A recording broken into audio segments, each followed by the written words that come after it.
오늘 하나님께서 저에게 주신 말씀은 출애굽기 32장 11절로부터 14절까지입니다. 저와 여러분이 한 절씩 교독하도록 하겠습니다. 모세가 그의 하나님 여호와께 구하여 이르되, 여호와여, 어찌하여 그 큰 권능과 강한 손으로 애굽 땅에서 인도하여 내신 주의 백성에게 진노하시나이까? 어찌하여 애굽 사람들이 이르기를 여호와가 자기의 백성을 산에서 죽이고 지면에서 진멸하려는 악한 의도로 인도해 내었다고 말하게 하시려 하나이까? 주의 맹렬한 노를 그치시고 뜻을 돌이키사 주의 백성에게 이 화를 내리지 마옵소서. 주의 종 아브라함과 이삭과 이스라엘을 기억하소서. 주께서 그들을 위하여 주를 가르쳐 맹세하여 이르시기를, 내가 너희의 자손을 하늘의 별처럼 많게 하고 내가 허락한 이 온 땅을 너희 자손에게 주어 영원한 기업이 되게 하리라 하셨나이다. 여호와께서 뜻을 돌이키사 말씀하신 화를 그 백성에게 내리지 아니하시니라. 아멘. 뜻을 돌이키사라는 제목으로 송필호 목사님 말씀 전해 주시겠습니다. 잠시 기도드리겠습니다. 하나님 아버지, 이 시간 권능과 자비와 긍휼의 하나님을 찬양합니다. 오늘 주신 말씀을 통해 뜻을 돌이키시는 하나님을 더 알기 원합니다. 그리하여 더욱 아버지를 신뢰하며 순종하는 저희 모두가 되기를 소원합니다. 오직 성령님의 도우심을 바라며 예수님의 이름으로 기도드립니다. 아멘. 이스라엘 백성들은 하나님과 성스럽고 엄숙한 언약을, 피의 언약을 맺었습니다. 피의 언약이란 만일 이 언약을 어길 때에는 죽는다는 것을 의미했습니다. 하나님은 그들에게 약속하셨죠. 너희가 만약 내 언약을 지키면 너희가 나의 특별한 소유, 제사장 나라, 그리고 거룩한 백성이 될 것이다. 이스라엘은 이 말씀에 모두 한 목소리로 크게 화답했습니다. 예, 우리가 다 순종하겠습니다. 하나님께서는 시내산에서 직접 십계명 언약을 주셨고 백성들은 다시 순종하겠습니다 라고 고백하며 언약을 체결합니다. 언약식이 끝난 후에 하나님께서는 이스라엘 대표들을 초대해서 마치 결혼식 피로연처럼 하나님 앞에서 즐겁게 먹고 마시게 하셨습니다. 자, 그런데요, 얼마 후 상상하지 못하는 그런 일이 벌어집니다. 오랜 전에 제 대학 후배가 결혼 직후에 그 집들이를 했습니다. 그때 저도 기쁘게 가서 축하를 해 준 적이 있습니다. 그런데 얼마 지나지 않아 충격적인 소식을 들었습니다. 신부가 도망을 갔다는 거죠. 결혼 전에 사귀던 연인이 있었는데 그 사람을 못 잊어서 떠났다고 했습니다. 정말 후배의 얼굴을 볼 수 없을 정도로 참담하고 정말 황당한 사건이었습니다. 결혼은 당연히 무효가 됐죠. 자, 이스라엘의 행동이 이와 같았습니다. 하나님과 결혼식 같은 언약식을 맺고 피로연까지 했는데 언약서의 잉크가 채 마르기도 전에 하나님을 버리고 도망을 간 거죠. 그것도 하나님을 모욕하는 아주 처참한 방식으로 말입니다. 모세는 십계명이 기록된 돌판을 받기 위해서 산으로 올라가 40일간 그곳에서 머물렀습니다. 이 시간이 믿음 없는 백성들에게는 아마 길고 또 불안하게 느껴졌나 봅니다. 그들은 이렇게 수군대기 시작합니다. 모세가 계속 안 보이네. 혹시 산에서 죽은 것 아니야? 이제 우리를 누가 광야에서 우리를 데리고 가지? 이 불안함이 커지자 그들은 대제사장 아론을 찾아가서 눈에 보이는 신 하나를 만들어 달라고 요구합니다. 아론은 단호하게 책망하고 거절해야 했지만 그는 마음이 약하고 우유부단했습니다. 결국 그들의 요구에 떠밀려 금 송아지를 만들었습니다. 고대 근동에서는 소가 힘과 다산의 상징이었기 때문에 흔히 우상으로 많이 사용되었습니다. 하지만 하나님은 십계명에서 분명히 이렇게 말씀하셨습니다. 너를 위하여 새긴 우상을 만들지 말고 또 위로 하늘에 있는 것이나 아래로 땅에 있는 것이나 땅 아래 물속에 있는 것에 어떤 형상도 만들지 말며. 금송아지가 완성되자 백성들은 자기들끼리 이렇게 말합니다. 이스라엘아, 이것이 너희를 애굽에서 인도한 신이다. 거룩하신 하나님이 송아지가 되어버린 아주 황당한 일이 벌어졌습니다. 아론은 반대 방향으로 계속 폭주하는 이들을 보며 제단을 쌓고 이렇게 외쳤습니다. 내일은 여호와의 절일이다. 참 아론도 큰 문제죠. 송아지 우상 앞에 제단을 만들어 놓고 하나님의 절기를 지키자며 앞뒤가 맞는 이야기를, 전혀 안 맞는 이야기를 하고 있으니 얼마나 기가 막힐 노릇입니까? 그런데 백성들은 그 제단 앞에서 먹고 마시며 춤추며 방탕하게 놀았습니다. 하나님은 이 모든 것을 보고 계셨습니다. 그리고 모세에게 말씀하십니다. 32장 7절 여호와께서 모세에게 이르시되 너는 내려가라. 내가 애굽 땅에서 인도하여 낸 내 백성이 부패하였도다.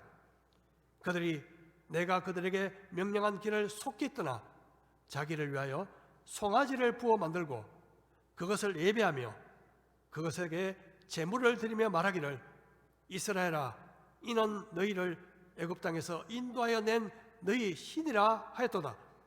여호와께서 또 모세에게 이르시되 내가 이 백성을 보니 목이 뻣뻣한 백성이로다. 그런즉 내가 하는 대로 두라. 내가 그들에게 진노하여 그들을 진멸하고 너를 큰 나라가 되게 하리라. 하나님은 이스라엘을 나의 백성이 아니라 너의 백성이라고 부르십니다. 이 백성은 이제 나와 상관이 없다는 뜻을 내포하고 있습니다. 그리고 이렇게 말씀하시죠. 모세야, 나를 막지 마라. 내가 이들을 모두 없애버리고 너를 큰 나라가 되게 하겠다. 자, 여기서 놓쳐서는 안 될 중요한 말씀이 하나 있습니다. 내가 하는 대로 두라. 나를 막지 말라는 말씀입니다. 나를 막지 말라는 말씀은 하나님께서 마치 모세의 만류를 기다리고 계신 신호처럼 보입니다. 정말로 이스라엘 백성들을 멸망시키려고 하셨다면 굳이 나를 막지 말라 하지 않으셨기 때문입니다. 그래서 마치 하나님은 이렇게 말씀하신 것 같습니다. 모세야, 지금이라도 나를 붙잡아라. 그렇지 않으면 이 백성은 끝이다. 중학교 때 한 번은 싸움에 말려들었습니다. 반중에 이 싸움꾼 친구 하나가 제 굉장히 친한 친구를 무참하게 때리는 것을 보고 제가 말렸는데요. 갑자기 그 친구가 저를 지목해서 결투를 신청한 것입니다. 도저히 도망갈 수도 없고 따라갔는데요. 저 뒤에 몇 명의 친구들이 또 따라 붙었습니다. 좌우가 꽉 막히고 앞이 꽉 막힌 골목길에 딱 들어갔는데요. 그 친구가 싸울 준비를 하는 동안 제가 먼저 달려드는 척 했습니다. 그때 정말 고맙게도 따라왔던 친구들이 저를 붙잡았습니다.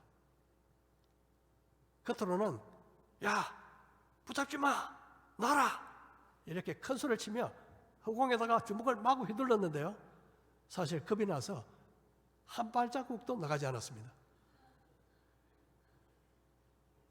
다행히 제 행동이 먹혔는지 그 상대 친구는 주먹을 딱 내려놓더니요, 일단 대화로 해결하자 그러더군요.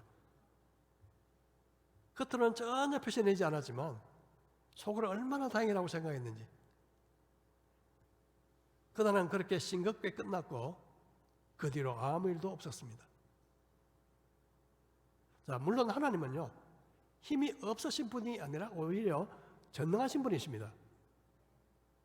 만일 전능하신 분이 공효를 그대로 행하신다면 이스라엘은 절대 살아남을 수가 없었습니다.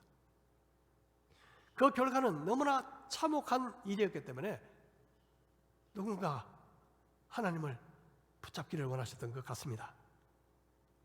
다행히 그 자리에 모세가 있었습니다. 모세가 하나님을 붙잡은 셈이죠.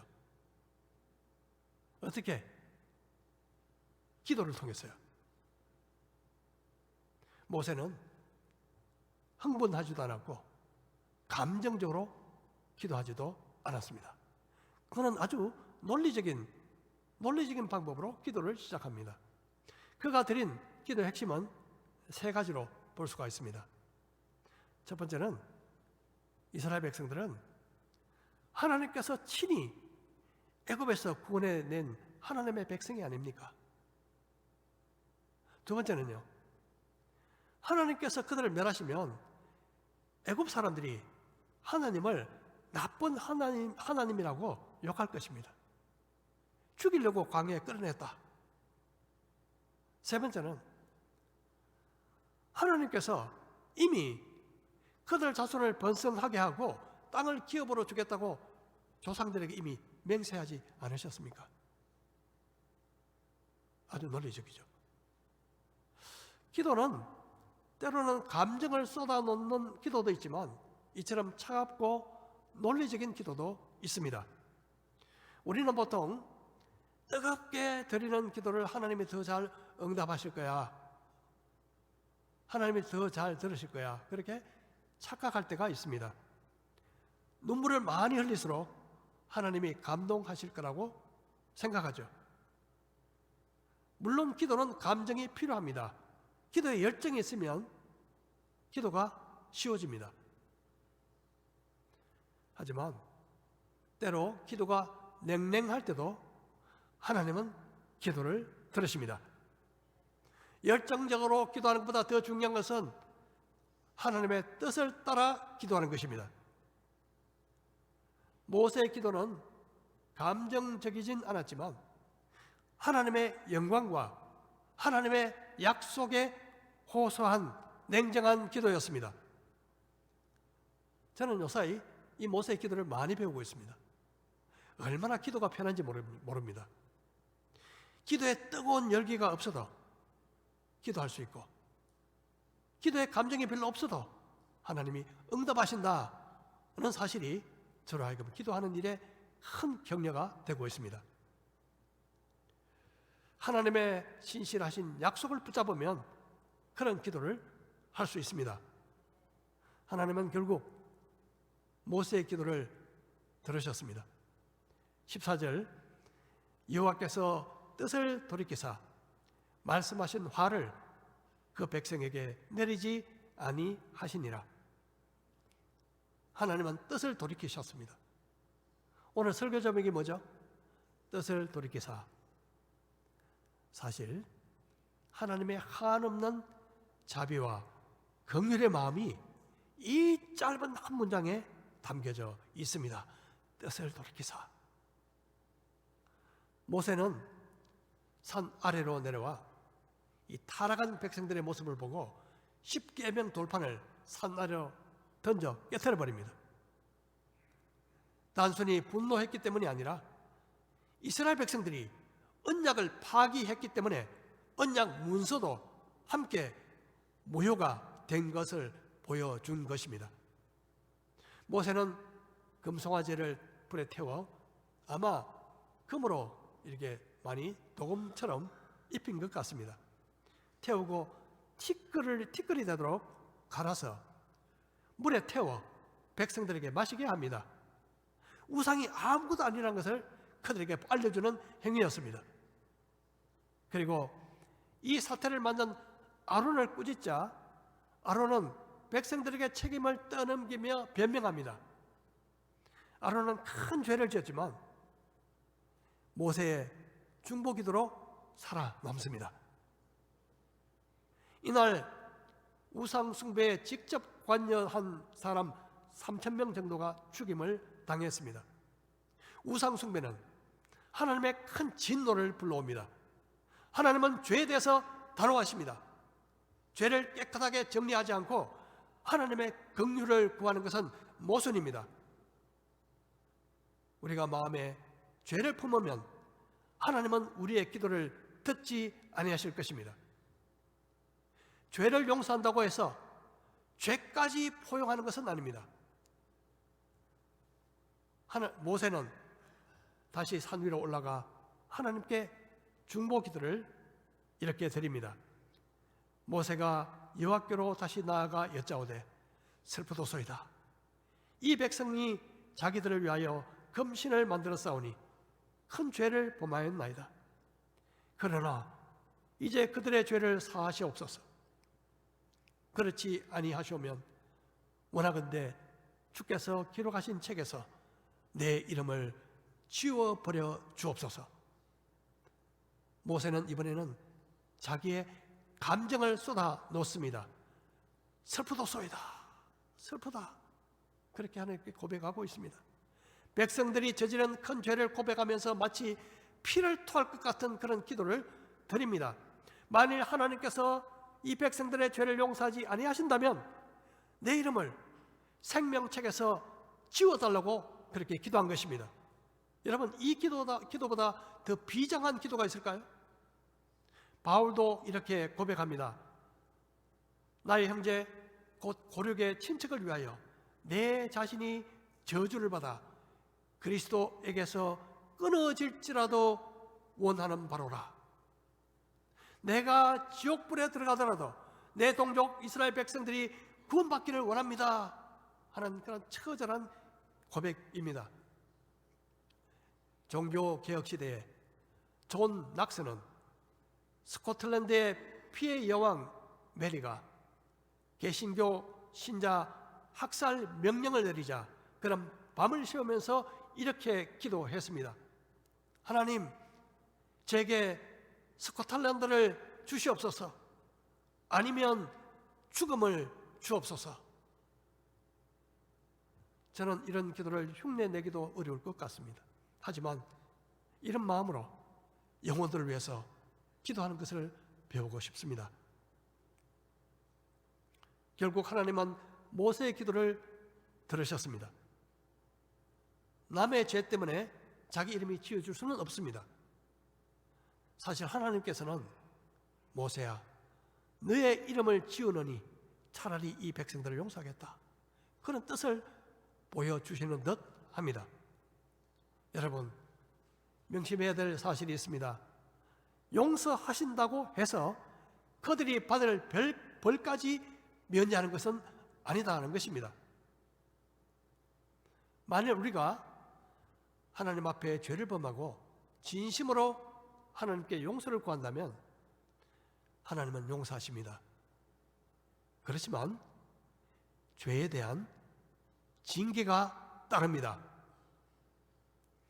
우리 아이들이 어릴 때 계속 고집 부리고 말을 듣지 않으면 저희들이 매를 들었습니다. 그런 일을 하지 않도록 정말 아프게 힘을 다해서 한 대 아니면 두 대 저희들이 때렸습니다. 그리고 꼭 안아주며 왜 때렸는지 이유를 설명하고, 그리고 마지막에 사랑한다, 사랑한다, 그렇게 이야기를 해주죠. 다시 말해, 잘못에 대해서 징계는 했지만 사랑의 관계는 끊지 않는다는 약속입니다. 다윗이 자기 충신 우리아의 아내 바세바와 간음죄를 저질렀습니다. 선지자 나단의 책망을 받고 회개하여 용서를 받았지만 징계는 피하지 못했습니다. 그의 집안에서 칼이 떠나지 않는 고통이 잇따랐습니다. 우리가 하나님 앞에 죄를 지으면 그때마다 우리는 회개하죠. 만일 여러분 계속 똑같은 죄를 지어도 우리가 회개하면 용서받으니 아무 일도 일어나지 않을 거야, 그런 생각을 한다면 큰 착각입니다. 물론 회개하면 하나님은 우리를 용서하십니다. 즉 관계가 끊어지진 않지만 때로 뼈아픈 징계가 따를 수 있다는 것을 명심해야 합니다. 이제 하나님은 다시 이렇게 말씀하십니다. 여호와께서 모세에게 이르시되 너는 내가 애굽 땅에서 인도하여 낸 백성과 함께 여기를 떠나서 내가 아브라함과 이삭과 야곱에게 맹세하여 내 자손에게 주기로 한 그 땅으로 올라가라. 내가 사자를 너보다 앞서 보내어 가나안 사람과 아모리 사람과 헷 사람과 브리스 사람과 히위 사람과 여부스 사람을 쫓아내고 너희를 적과 꿀이 흐르는 땅에 이르게 하려니와 나는 너희와 함께 올라가지 아니하리니 너희는 목이 곧은 백성인즉 내가 길에서 너희를 진멸할까 염려함이니라 하시니, 하나님께서는 이스라엘 백성들을 진멸하지 않기로 뜻을 돌이키셨지만 하나님 자신은 약속의 땅으로 함께 올라가지 않겠다고 말씀하십니다. 백성들은 이 말씀을 듣고 슬퍼하며 자기 몸을 단장하지 않습니다. 모세는 백성들의 진과 멀리 떨어진 바깥에 장막을 치고 하나님 앞에 나아갑니다. 이때는 아직 성막이 만들어지지 않을 때였습니다. 모세가 하나님께 나아갈 때 구름 기둥이 장막에 내렸고 백성들은 다 자기 텐트 앞에서 일어나 그 광경을 지켜보았습니다. 모세는 거기서 하나님과 대면하며 다시 간절히 기도합니다. 12절 모세가 여호와께 아뢰되 보시옵소서 주께서 내게 이 백성을 인도하여 올라가라 하시면서 너와 함께 보낼 자를 내게 지시하지 아니하시나이다. 주께서 전에 말씀하시기를 나는 이름으로도 너를 알고 너도 내 앞에 은총을 입었다 하셨사온즉 내가 참으로 주의 목전에 은총을 입었사오면 원하건대 주의 길을 내게 보이사 내게 주를 알리시고 나로 주의 목전에 은총을 입게 하시며 이 족속을 주의 백성으로 여기소서. 모세는 하나님의 은혜를 간구합니다. 제 자신이 하나님으로부터 은총을 입었다면 이 백성을 하나님의 백성으로 다시 여겨달라고 간구하고 있습니다. 마침내 하나님은 이렇게 응답하십니다. 14절 여호와께서 이르시되 내가 친히 가리라. 내가 너를 쉬게 하리라. 이제 문제가 풀린 것 같았습니다. 하지만 모세는 안심하지 않습니다. 더욱 확실한 응답을 원했습니다. 왜냐하면 하나님께서요, 모세야, 내가 너와 함께 있어 너를 쉬게 하겠다고 말씀하셨지만 모든 백성들과 함께 하시겠다는 말씀을 하지 않으셨기 때문입니다. 하나님의 마음이 이들의 우상 숭배로 말미암아 얼마나 마음이 상하셨는지 짐작케 합니다. 이에 모세는 완전하고 확실한 응답을 위해서 다시 이렇게 기도합니다.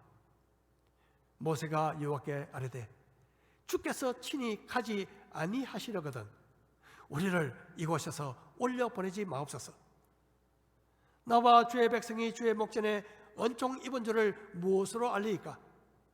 주께서 우리와 함께 행하심으로 나와 주의 백성을 천하 만민 중에 구별하심이 아니니까. 여호와께서 모세에게 이르시되 내가 말하는 이 일도 내가 하리니 너는 내 목전에 은총을 입었고 내가 이름으로도 너를 알미니라. 모세는 모세 자신뿐 아니라 이스라엘 백성 모두와도 하나님께서 함께 해 주시기를 기도했습니다. 이스라엘 백성들과 함께 해 주셔야 응답이 완성이 되는 것입니다. 드디어 하나님은 이 일도 내가 하겠다고 모세의 청을 들어주셨습니다. 이 모두가 끈질긴 모세의 기도 응답이었습니다. 하나님께서는 몇 번씩이나 뜻을 돌이키셨습니다. 사실 우리가 기도를 잘하기 때문에 응답받는 것이 결코 아닙니다. 우리의 실패에도 불구하고 하나님은 늘 긍휼히 여기시는 하나님, 뜻을 돌이키시기도 하시는 자비하신 하나님이시기 때문입니다. 극도의 죄악에 빠졌던 소돔과 고모라를 하나님께서 멸망시키려고 하실 때에 그곳에 살던 아브라함의 조카 롯이 있었습니다. 이 조카 롯도 위기에 처했다는 것을 아브라함은 알았습니다.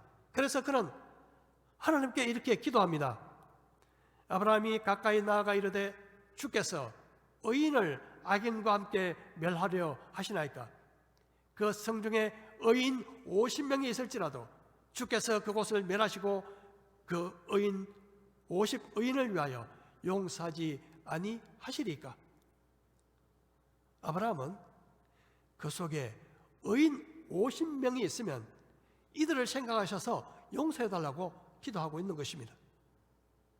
아브라함은 포기하지 않고 계속 기도합니다. 결국 의인 10명만 있으면 멸망시키지 않는다는 양보를 받아냈습니다. 하지만 그곳에 의인 10명이 없어서 멸망했습니다. 하지만 롯은 아브라함 때문에 살아남았습니다. 조금 다른 경우가 있습니다. 그것은 바로 요나 이야기입니다.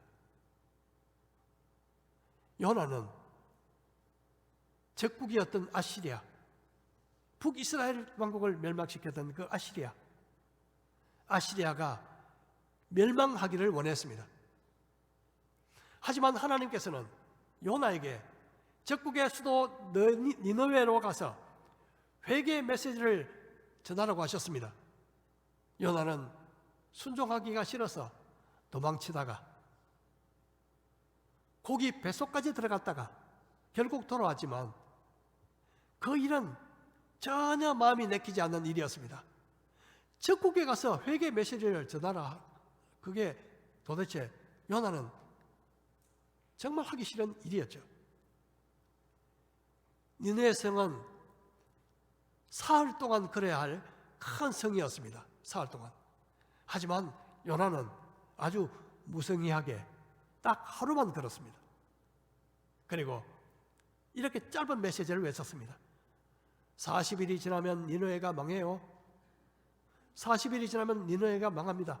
이 짧은 메시지. 얼마나 메시지를 전하기 싫었기에 이렇게 전했겠습니까? 그런데도 니느웨 왕으로부터 백성들까지 회개하자 하나님은 뜻을 돌이키셨습니다. 이때 요나의 반응이 아주 재미있었습니다. 한번 볼까요? 요나서 4장 2절. 여호와께 기도하여 이르되 여호와여 내가 고국에 있을 때 이러하겠다고 말씀하지 아니하였나이까? 이러하겠다고. 그러므로 내가 빨리 다시스로 도망하였사오니 주께서는 은혜로우시며 자비로우시며 노하기를 더디하시며 인애가 크시사 뜻을 돌이켜 재앙을 내리지 아니하시는 하나님이신 줄을 내가 알았음이니이다. 하나님은 공의로우신 분이시지만 죄인들이 회개하고 돌아오도록 심판을 연기하시고 결국 회개하면 뜻을 돌이키시는 하나님이십니다. 은혜롭고 자비하시고 인애가 크신 하나님이십니다. 요나는요, 하나님이 그럴 줄 알았습니다 하고 이렇게 분통을 터뜨립니다. 차라리 그렇게 하시려면 제 목숨을 데려가 고쳐주십시오. 이렇게 하나님께 따지고 있습니다. 모세는 심각한 범죄에 빠졌던 이스라엘 백성들을 용서해 주시고 그들과 다시 함께 해 주시도록 마지막까지 하나님께 기도했습니다. 하나님은 자비하시고 인애하시고 뜻을 돌이키시는 하나님이시기 때문입니다. 결국 깨어졌던 언약도 재갱신됩니다. 뜻을 돌이킨다는 것은 인간의 수준으로 보면 마음이 약하다는 뜻입니다. 마음이 약하다. 하나님은 그만큼 우리를 사랑하시고 우리를 불쌍히 여기십니다. 우리를 위해서 스스로 약해지시는 분이 하나님이십니다. 우리가 흙으로 지어진 연약한 존재임을 하나님은 아십니다.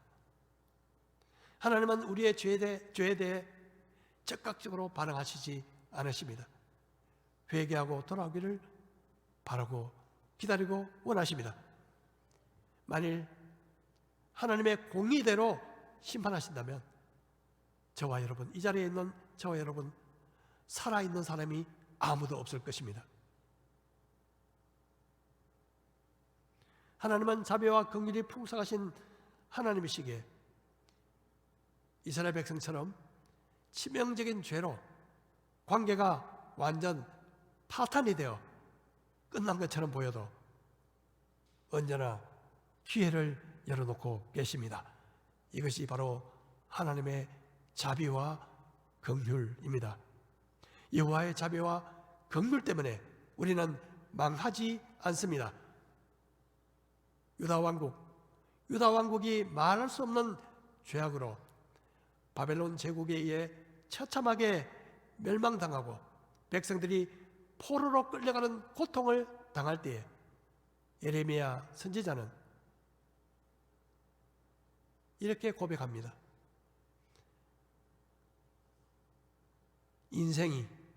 인생으로 고생하게 하시는 것이 하나님의 본심이 아니다.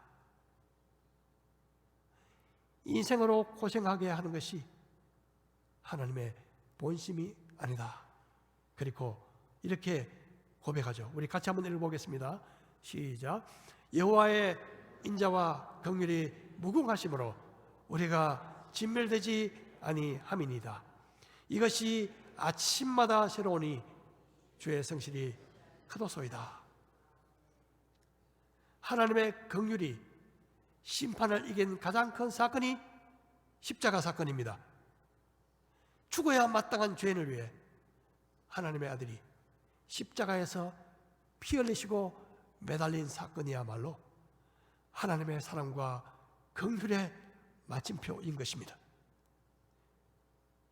여러분, 어떤 잘못을 범해도 어떤 실패의 자리에 있다 해도 뜻을 돌이키시는 하나님의 긍휼을 믿고 늘 새롭게 돌이키는 우리 모든 성도들 되시기를 축복합니다.